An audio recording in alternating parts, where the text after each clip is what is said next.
In Venezuela, government complied with the popular mandate after the consultative referendum in defense of the Esequibo held last Sunday. In Peru, a constitutional court has ordered the immediate release of dictator Alberto Fujimori. And in Palestine, Israeli occupation forces on Tuesday continued the intensive shelling of the southern, central, and northern besieged Gaza Strip, committing more massacres against the people of the Strip.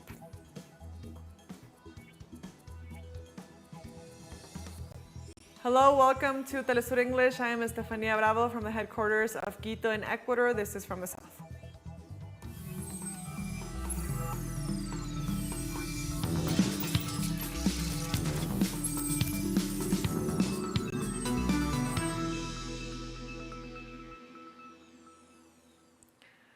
Venezuelan state complied with the popular mandate after the consultative referendum for the defense of the Esequibo held last Sunday. President Nicolás Maduro, in a meeting at the General Assembly of the Federal Council of Government, announced the 7 decisions of the government after the electoral exercise of December the 3rd.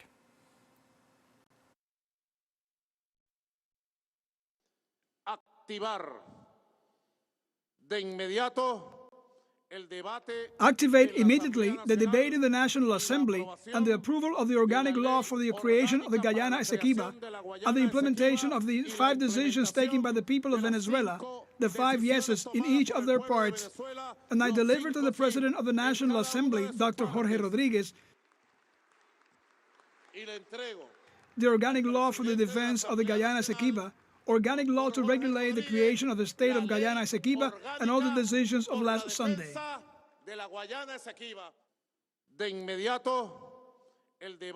Activate immediately the debate in the National Assembly and the approval of the organic law for the creation of the Guyana Esequiba and the implementation of the 5 decisions taken by the people of Venezuela, the 5 yeses in each of their parts, and I deliver to the President of the National Assembly, Dr. Jorge Rodriguez,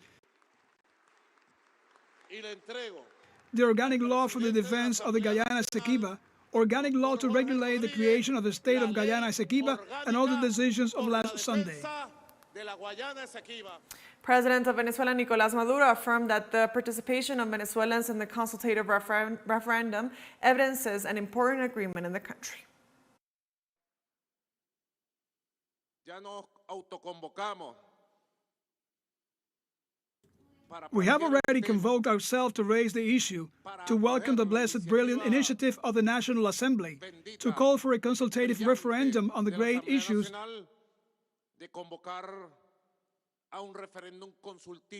of the trajectory and the historical legacy of the Guyana Esequiba, on the great issues of the present, and above all, on the great issues of the future. We convene ourselves, we met again, each one presented his vision, and on Sunday the voice of the people spoke, and the voice of the people was overwhelming.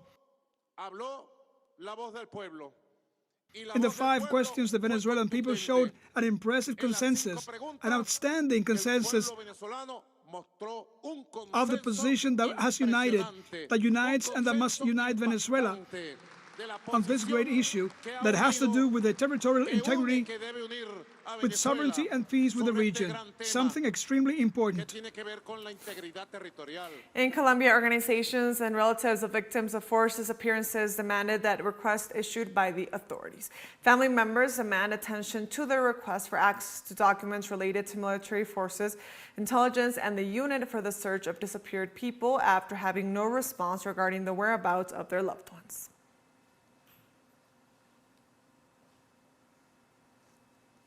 A constitutional court in Peru has ordered on Tuesday the immediate release of dictator Alberto Fujimori. The court's ruling reinstates a pardon granted to ex-presidents for humanitarian reasons, which was revoked by the Supreme Court in 2019. The decision takes place despite human rights organizations' requests that he not be released. Relatives of the victims of the Peruvian dictator denounced the court's decision is unacceptable as it puts their rights below Fujimori's undue freedom.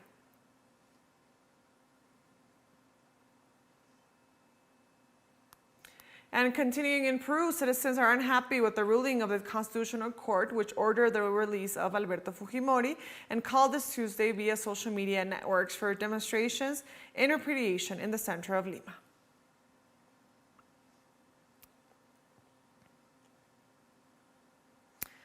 The National Police of Peru raided the congressional offices in the midst of the investigation into the criminal network allegedly led by prosecutor Patricia Benavides. In the middle of the declarations of prosecutor Patricia Benavides at the Congress headquarters, members of the special team of the prosecutors against corruption in the National Police intervened the Congress headquarters in the framework of the investigations against Jaime Villanueva, former advisor of the prosecutor of the nation, Patricia Benavides, for the case The Prosecutor and Her Power Dome.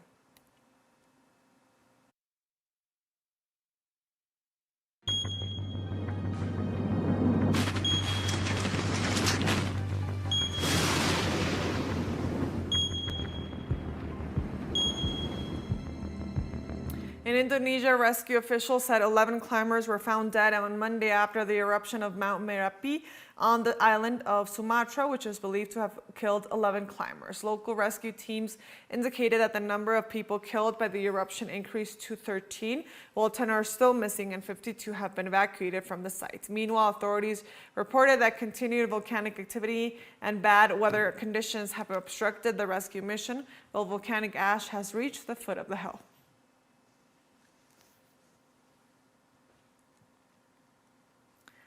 At least 65 people have been killed in landslides and flooding triggered by heavy rainfall in northern Tanzania. Torrential downpours at the weekend washed away vehicles and brought down buildings on the hillside of Katish, 300 kilometers north of the capital, Dodoma. Images broadcast on television showed debris from houses, including furniture strewn across streets, with key roads, power lines, and communication networks disrupted. The disaster has prompted President Samia Suluhu Hassan to cut short her visit to Dubai for the COP28 climate talks, with her office saying that she would visit the affected area on Thursday.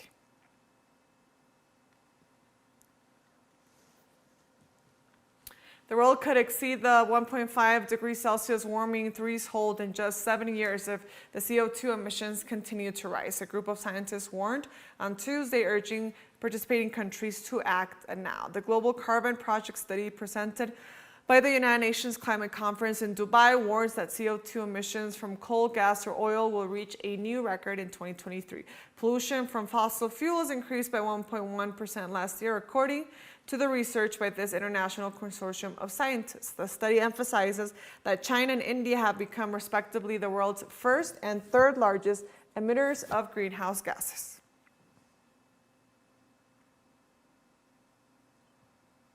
We're taking our first break now. Join us again after this, but also don't forget to visit us on our TikTok account for more news. Stay with us.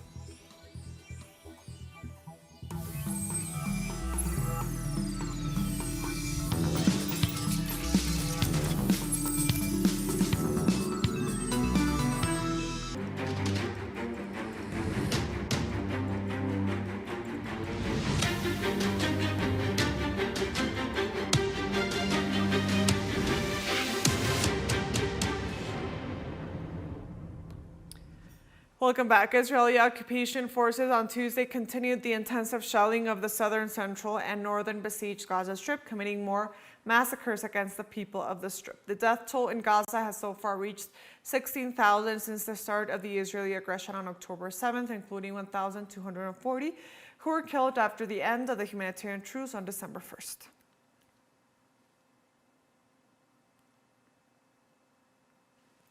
And UN spokesperson Stefan Dujarric said on Tuesday the agency continues to struggle to get supplies inside Gaza. Dujarric told reporters in New York that 108 trucks carrying humanitarian supplies and 69,000 liters went into Gaza from Egypt on Monday, but this is far less than the amount of aid that was entering the territory during the November humanitarian ceasefire. By the end of last night, 108 trucks carrying humanitarian supplies and about 69,000 liters of fuel entered from Egypt into Gaza, about the same as the previous day. This is well below the daily average of 170 trucks and 110,000 liters of fuel that had entered during the humanitarian pause that took place between the 24th and 30th of November. Meanwhile, Rafah was the only governorate in Gaza where limited aid distribution was able to take place, and that is primarily flour and water. In the adjacent Khan Yunis governorate, aid distribution largely stopped due to the intensified hostilities, or the intensity of the hostilities. In addition, last night, the main telecommunication provider in Gaza announced that all telecom services had shut down due to cuts in the main fiber routes. This followed a partial shutdown in Gaza City in northern Gaza a few hours earlier due to the ongoing hostilities. In Lebanon, a Hamas representative denied that the group's fighters raped women during the October 7th attack. Hamas senior representative Osama Hamdam said during a press conference in Beirut on Tuesday that such reports aim to cover the good treatment the hostages received while being held in the group. However, when asked if Hamas was holding 17 female soldiers, the representative said that time had not come yet to speak about the matter and reiterated that the negotiations were supposed to be confined to civilians.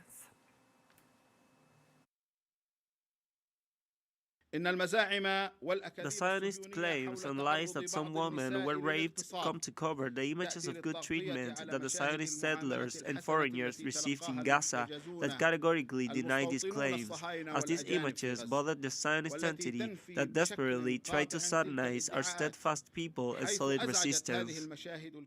Regarding the exchange, I was clear and said the stance of the movement, as there will be no talk about an exchange before ending the aggression on Gaza. The mediators exerted efforts, but the side that blocked these efforts is the occupation. And today, Netanyahu fired the mercy bullet on these efforts when he met the families of the prisoners and told them that their loved ones will not return soon. The third edition of the Wounded of the Homeland Games continue in Damascus and will end on Wednesday, December 6th, an event that features 173 war-wounded athletes from Russia, Iran, Indonesia, Iraq, and Syria. Our correspondent in Damascus, Hisham Wanous, has more. With resolve, willpower, and determination, the wounded athletes from the Syrian armies and the other participating countries competed in the disciplines of swimming, track and field, weightlifting, table tennis, basketball, and badminton. During the Games, the Syrian athletes demonstrated great ability to compete and obtain good results in this match, which they consider an important step on the way to represent their country in international competitions. Without a doubt, our goal is to form a high-level national team that can compete internationally, and for this reason we are looking to conduct training sessions with teams of other countries and keep in touch with foreign athletes in order to represent our country in competitions in Arab and other countries. Think the Syrian swimmers are very fast and very strong, and if they follow through with the right training, I think they will be stronger than the Russian swimmers, and I really wish they would. The competition has been very strong with all the participating teams from other countries, and we, wounded for our homeland, have demonstrated our capacity to make a difference, because just as we have fought on the battlefield and we have won, now we are winning in sports and we are improving in this field.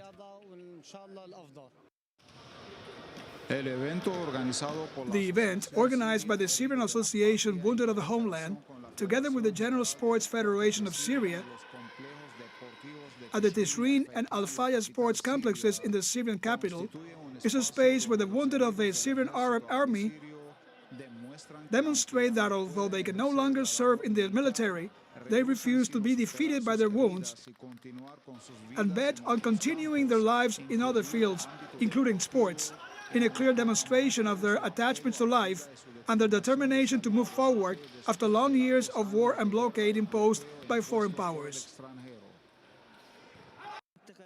The wound I suffered in the battlefield has changed my life, and I am now in the sports field. And in both fields, like all my wounded colleagues, we act with heroism and with a lot of will and determination to overcome our physical disabilities and recover the normal course of our lives with the support of the relevant institutions of the country. I have lost my legs while I was a soldier in the army, but I have not lost my life, and I currently practice wheelchair basketball, and this allowed me to share with people like me who overcome their injuries and go on with their lives, especially the injured Syrian athletes whom I wish much success, as well as to all the participating teams. With the will of steel, the participants in these games faced their physical disabilities and returned to fight in defense of their homeland, but this time in the sports field. The Syrian athletes, like thousands of wounded soldiers of the Syrian Arab Army, although they receive all the support by the country's military institution in appreciation of their performance on the battlefield, refuse to remain inactive, and so they take part in the enormous work being carried out by the government and citizens in all fields for the recovery of Syria.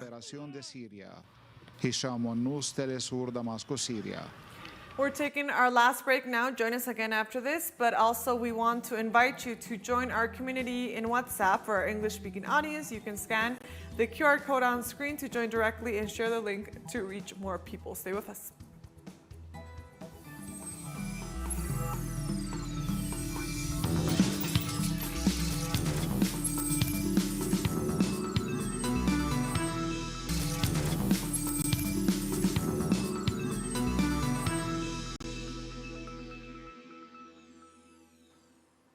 Welcome back. Nigerian President Bola Tinubu has ordered an investigation into a military drone strike that killed 85 civilians gathered for a religious celebration over the weekend. Government spokesperson Ajuru Nigali said in an official statement on Tuesday that the president qualified the incident as worrying and painful. On the other hand, Nigerian Army Chief Lieutenant General personally visited Tundubiri village to express apologies for the airstrike while at a Kanura hospital attending to the injured. He assured the victims that their medical bills would be taken care of.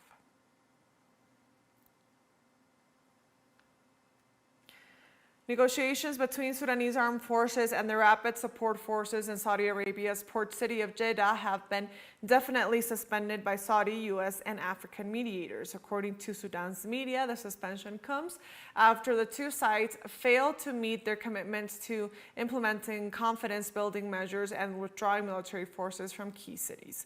On November 7th, the two parties reached an agreement outlining measures to facilitate humanitarian aid access to civilians.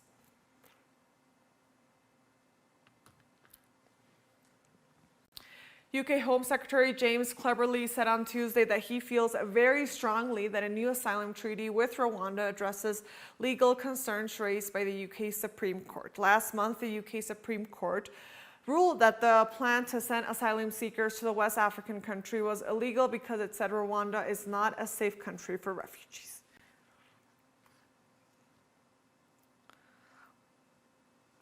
On Tuesday, a court has suspended the privatization of 11 state-owned companies in Kenya, including the National Oil and Gas Company, following an appeal by the main opposition party. According to the main opposition leader, Raila Odinga, the sale of the state's holdings should be subject to a referendum because of the strategic importance of the companies concerned in this country, the economic powerhouse of East Africa.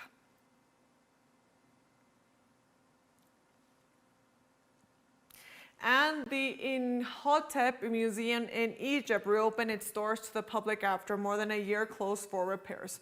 Located in the ancient necropolis of Saqqara, south of Cairo, the museum was named in honor of the ancient Egyptian architect Imhotep, best known for building the step pyramid of Pharaoh Djoser during the 3rd dynasty.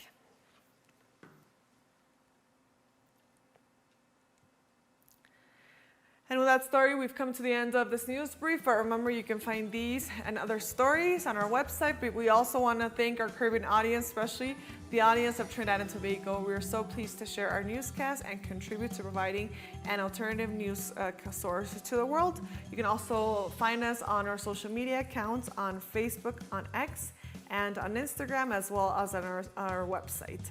For TeleSUR English, I am Estefania Bravo. See you next time.